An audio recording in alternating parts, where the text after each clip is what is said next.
آج 12 ربیع الاول 1445 ہجری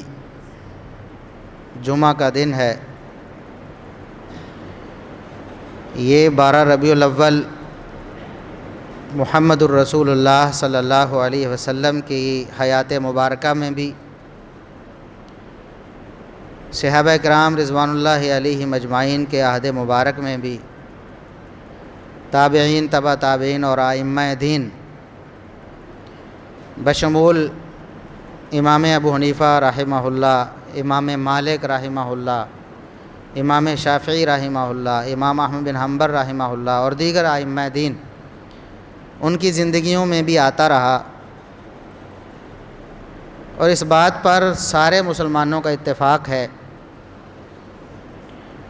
چاہے ہمارے بریلوی بھائی ہوں، دیوبندی ہوں، اہل حدیث ہوں، سب اس بات کو تسلیم کرتے ہیں کہ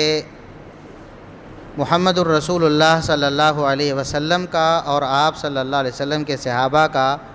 اور تابعین کا اور تبع تابعین کا اور ائمہ دین کا دور ہر لحاظ سے بہتر تھا۔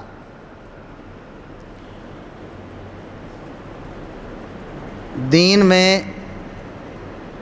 کسی قسم کی کوئی کوتاہی صحابہ کرام رضوان اللہ علیہم اجمعین نے نہیں کی، کسی نیکی کے کام سے وہ ذرا برابر بھی پیچھے نہیں ہٹے۔ رسول اللہ صلی اللہ علیہ وسلم کی محبت ان میں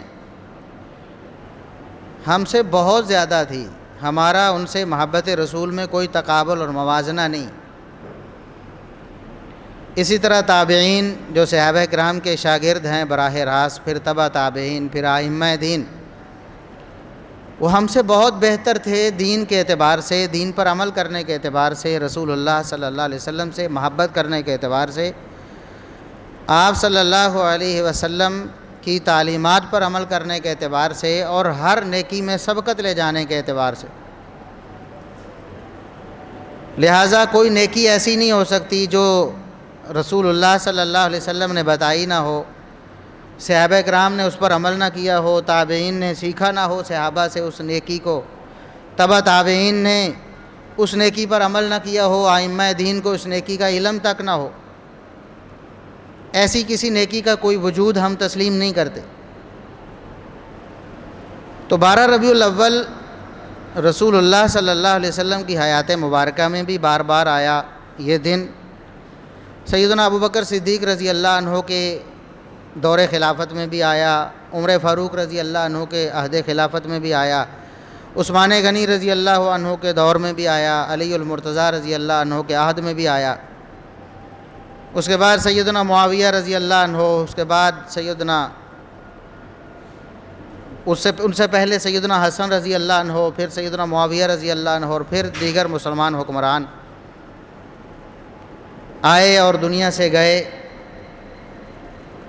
300-400 سال گزر گئے، 3-4 صدیاں بیت گئیں، اور یہ وہ دور تھا جو سنہرا ترین دور ہے اسلامی تاریخ کا، اور ان 3-4 صدیوں میں 12 ربیع الاول کو کسی خاص اہتمام یا خوشی یا جلسہ یا جلوس یا ریلی یا اس طرح کا کسی قسم کا کوئی ثبوت نہیں ملتا۔